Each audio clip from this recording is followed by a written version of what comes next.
I've recently switched to the Wizard class inside of Diablo Immortal. This is a class that I haven't played in over 2 years, and one which I was missing a ton of essences for. If you're going to a class you've never played before, you're going to need to farm essences, and when it's an OG character like the Wizard, there's going to be a lot for you to farm.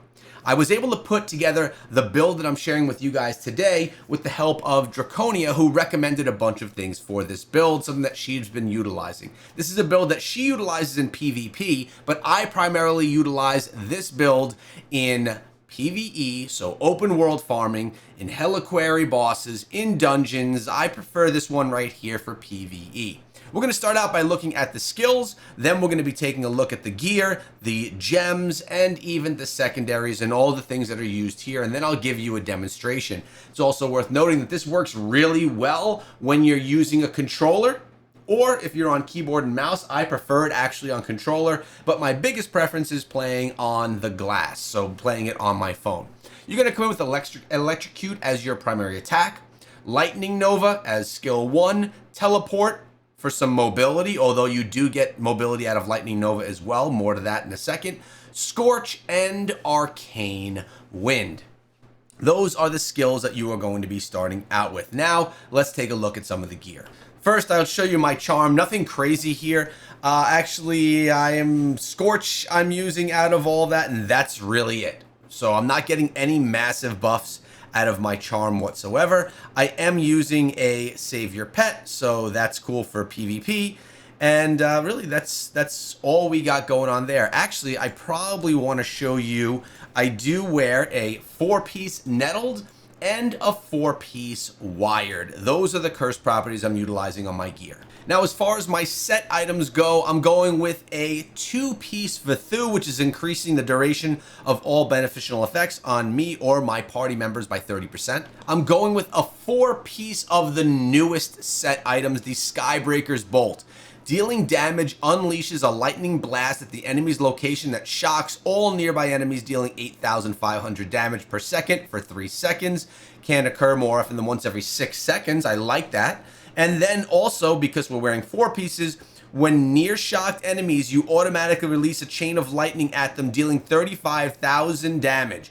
Up to 4 chain lightnings can be triggered at once, and this can occur more than once every 6 seconds. And lastly, we're wearing a 2-piece of the Feasting Barons pack, increases the duration of all of my harmful effects by 30%. And now we'll take a look at the primary gear. I'll give you the name, I'll tell you what gem I'm wearing in that slot, and then we'll talk about the properties. So we're going with the Horn Splitter's Spirit.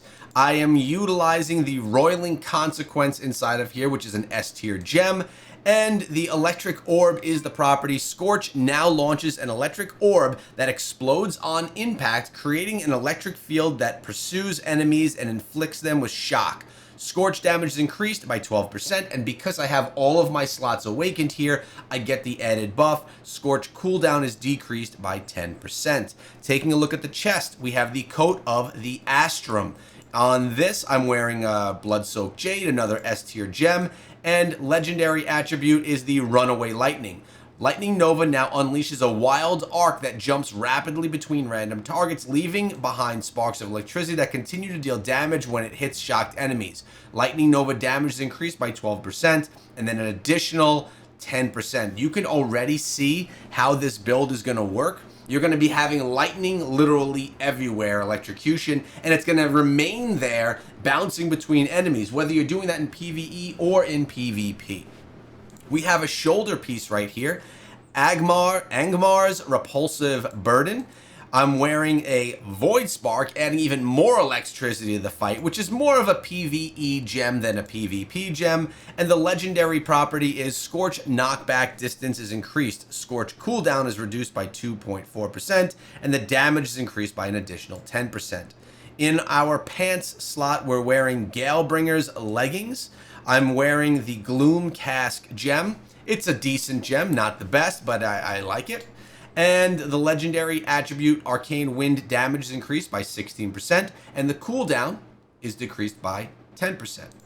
Now we move over to Thistle Bloom, the first primary weapon. Here, I'm wearing a Bottled Hope gem, another one that's close to S tier in my opinion, and Gathering Storm is the essence. Arcane Wind now conjures a storm that grows over time, pulling in and damaging nearby enemies. Arcane Wind damage is increased by 12%, and the cooldown is reduced by 10%. Now, the stance, other primary weapon, is Radiant Splines. Here, or spleens. We're wearing the Blood Flow gem, the newest S tier in the game, and the legendary attribute, when Lightning Nova deals a critical hit, it emits a charged bolt that deals nearly 14,000 damage. Can occur more often than once every 1 second. Damage is increased by 60%, and Lightning Nova damage is also increased by 10%. Now, let's look at the secondary pieces of gear.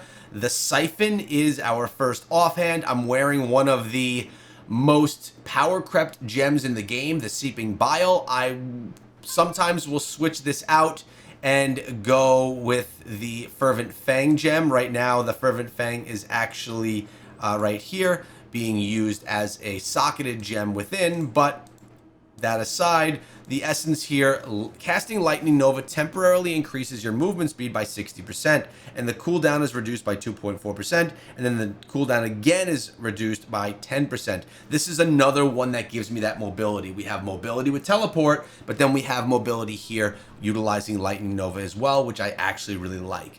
And then we have the Trifling Piffle.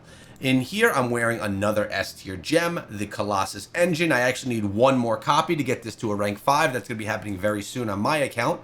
And the legendary essence. When Lightning Nova hits a shocked enemy, it unleashes another Lightning Nova. Can occur more often than once every 5 seconds, and the cooldown is decreased by 10%.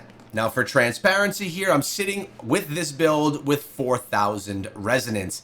I often will run this build with a lot less resonance, but I wanted to get the 4K wings, so we put the resonance up in here. But some of these gems are replaceable. For example, the Seeping Bile, Fervent Fang would probably be a better fit. I could probably take out the Gloom Cask and go in with the Spectre Glass, and I could take out the Void Spark and maybe go in with a Pain Clasp or even a Behelit, and utilize some 2-star gems and not hurt, and honestly maybe even help this build.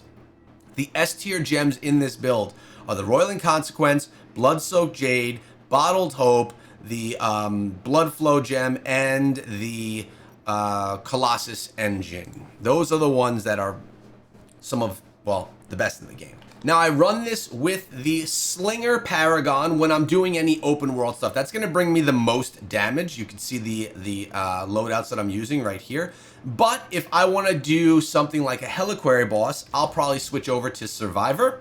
And if I want to do PvP with this, I'll switch over to Gladiator. So it really is able to be switched around. And as far as the legendary skill that I'm going with, we are going with right here, Shock Barrier. This is what the Herodrum looks like for me. If you take a look at the attributes where the bonuses are going, I put as much as I could into armor penetration.